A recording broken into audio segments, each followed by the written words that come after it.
When Robert Myers left his cozy home in Brisbane and moved to Japan, no one could have predicted that his journey would end in a tragedy remembered for years to come.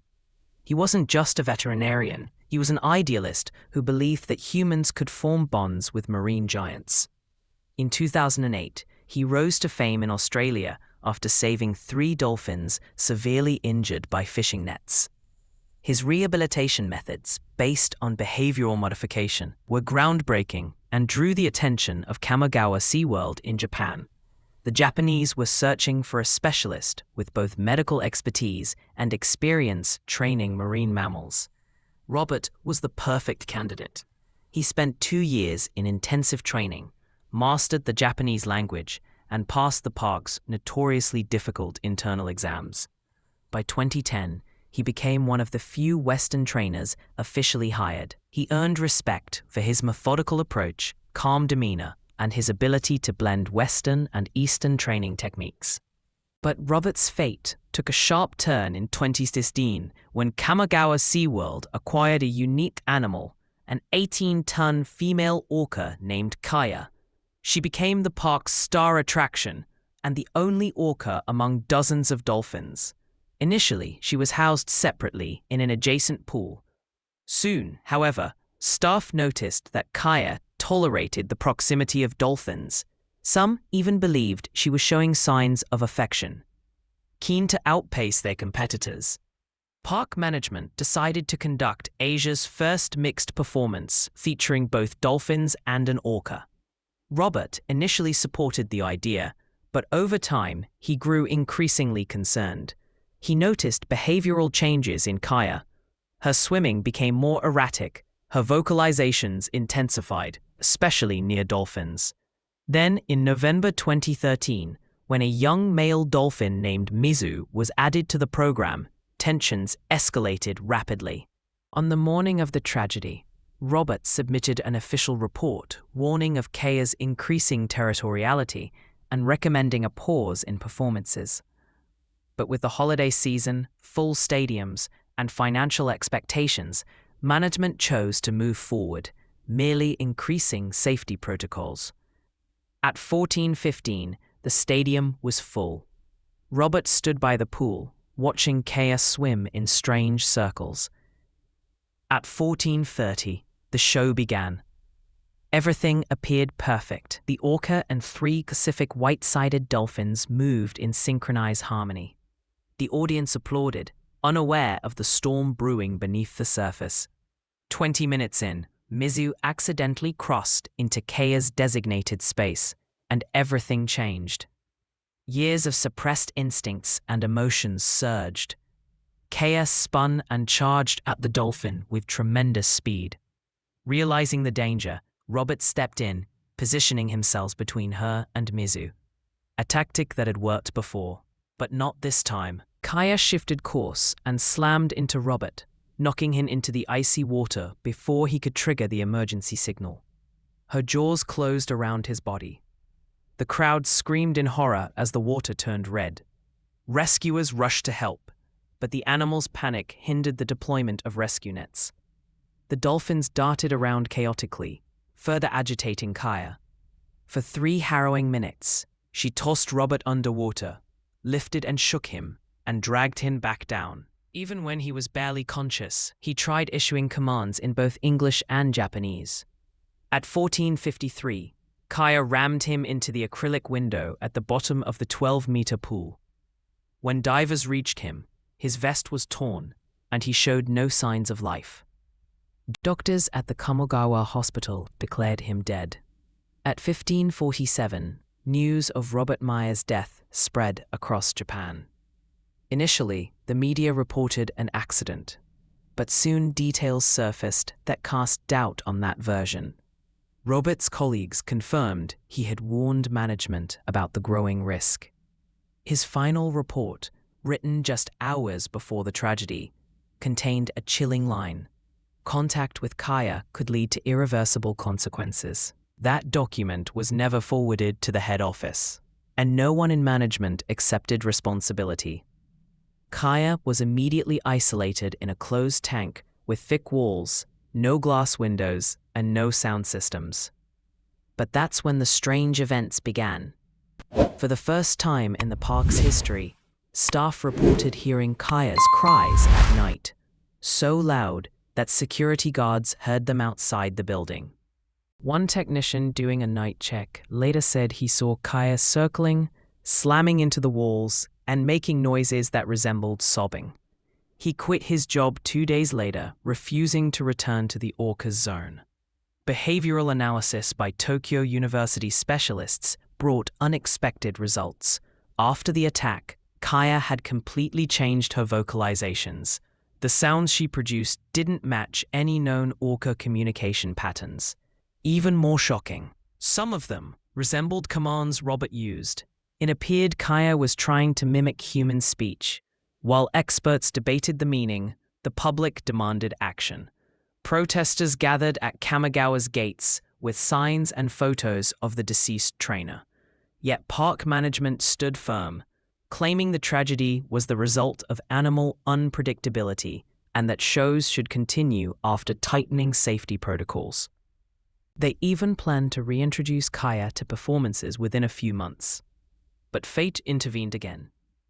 6 weeks after the tragedy, a young caretaker named Satoshi Yamada, temporarily assigned to watch over Kaya, went missing. His clothes were found by the edge of the pool, but security cameras had mysteriously shut off during that time. Kaya behaved calmly, but tiny fragments of cloth and a plastic whistle were later found in her tank. Police conducted an investigation, but no official cause was released. Rumors spread, chilling ones, suggesting Kaya had learned to recognize when only one person was nearby and waited for such moments. This story sparked global concern. International animal welfare organizations took note of Kaya's abnormal behavior and began demanding the immediate suspension of all orca-related programs. While the public was still debating, a new tragedy was already brewing on the other side of the world, in Spain, at a marine park near Valencia. A grand show featuring 2 orcas was being prepared. The organizers promised the audience an unforgettable spectacle. But no one knew that this would become the first incident in history where 2 trainers were fatally attacked at the same time. What happened on stage that day shocked the entire world and cast serious doubt on the idea that orcas can be safe in captivity. On March 15, 2007, the weather in Valencia was sunny and clear. The marine park, Mediterráneo Mundo Marino, was preparing for a major event, a show that was meant to mark the beginning of a new era. Posters advertised a unique performance featuring 2 orcas for the first time in the park's history. More than 2,000 spectators gathered in the stadium, including children, journalists, and sponsors. Everything seemed perfect. But behind the beautiful set design, a hidden conflict between the 2 predators was being carefully concealed. The star of the show was Estrella, a 19-year-old female orca, previously considered the most reliable in Europe. Her trainer, Rebecca Torres, had worked with her for over 6 years. Their bond was strong and based on mutual trust, and it was that very trust that proved fatal. Estrella had begun showing signs of irritation a week before the show, refusing to follow some commands and hiding in secluded corners of the pool. Management dismissed this as pre-show stress, a mistake that would cost lives. A new male orca, Mata, a 20-year-old giant from France, had recently been introduced into the same pool. His trainer, Michael Weber, a seasoned expert with 13 years of experience, arrived with him. Over 6 months, a gradual integration was carried out. At first, the orcas observed each other through transparent dividers, then trained together under supervision. On the surface, everything seemed perfect, but rivalry had already begun, and no one recognized it. At 11:30 a.m., the show began. Applause, music, well-rehearsed tricks. It seemed the audience was getting their money's worth. Estrella performed powerful jumps. Marta launched himself through the water, slapping the surface with thunderous splashes. Then came the second part of the performance, synchronized swimming with both trainers in the water. That's when things went off script.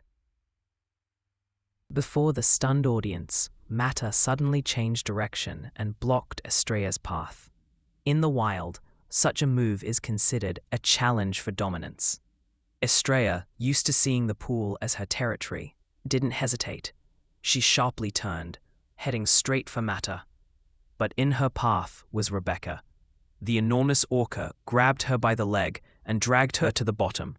Michael rushed to help, but at that moment, Marta intercepted him, grabbing him by the torso and spinning, just like in a hunt. At first, the audience thought it was part of the show. Children laughed, adults filmed, but within seconds, the pool turned red. People started screaming. Park staff activated emergency systems, lowered platforms, and threw in rescue nets, but the orcas became aggressive, not letting anyone near. Estrella dragged Rebecca's body to the bottom, releasing her only briefly before seizing her again. Marta shook Michael like a toy, splashing water onto the front rows. After 5 minutes, rescuers managed to pull Rebecca out. Her face was distorted in pain, her body covered in injuries. Despite medics' efforts, she died on the spot. Michael was pulled out shortly after and rushed to the hospital, but died 2 hours later from internal injuries. This was the first incident in history where 2 trainers were killed simultaneously by orcas in front of a live audience. But the oddities didn't end there. Footage of the attack spread online, sparking widespread debate. Many noted that before the assault, Estrella emitted a sharp, piercing sound unlike any of her previous signals. One expert suggested it was a command directed at Marta, as if they had coordinated the attack. But orcas aren't supposed to plan murders, right? After the March 15 tragedy, Mediterraneo Mundo Marino found itself at the center of an international scandal. The world was shaken by what had occurred in front of thousands of people. Investigations and public outrage followed immediately. It was the first time in history that 2 trainers had died during a show, and no one could understand how it had been allowed to happen. Authorities later concluded the incident resulted from a series of missteps, both in park management and among the trainers. But the most disturbing finding concerned what had been overlooked during the orcas' integration. While the animals appeared to work well together during rehearsals, their behavior changed dramatically outside the pool and under the emotional pressure of a large crowd, bright lights, and loud sounds. The environment triggered stress and instincts the orcas couldn't suppress. It opened the world's eyes to the dangers lurking in seemingly peaceful enclosures designed for entertainment. The park immediately suspended all orca shows. Estrella was relocated to a new marine sanctuary in Norway, but the consequences of the tragedy ran much deeper than the relocation of one animal. All orca performances were cancelled, and the park began developing new care methods for marine mammals based on safety and humane treatment. It seemed like the tragedy would lead to a broader rethink about using animals in entertainment.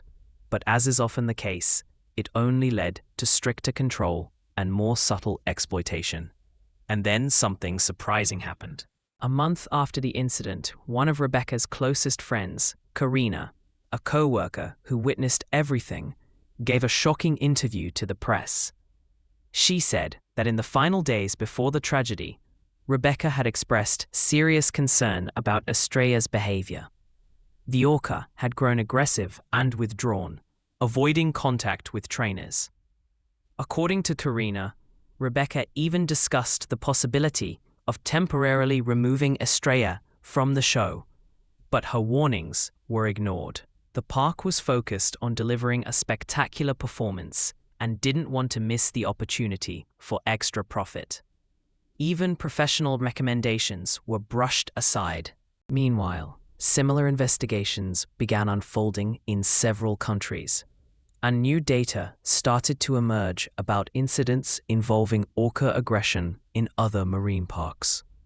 More and more people began questioning whether such shows were justified and whether future tragedies could be prevented. Some argued that orcas, despite their intelligence and trainability, cannot be domesticated like household pets. Their place is in the ocean.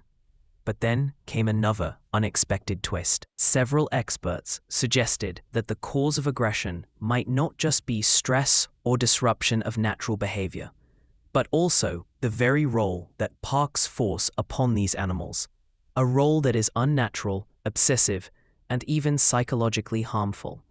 It's possible these creatures were beginning to understand that they could no longer live a normal life in captivity. The final shock came when Estrella was relocated to a marine sanctuary. Observers noted several surprising changes. Specialists watching her in the open ocean witnessed a dramatic shift in behavior. The orca, now guided by her natural instincts, became calmer, more restrained, and for several months showed no signs of aggression. This sparked new theoretical research into how deeply human interference affects the mental state of majestic beings like orcas. Could their violence stem not only from instincts, but from what we've done to them, turning them into slaves of show business? This incident became a breaking point.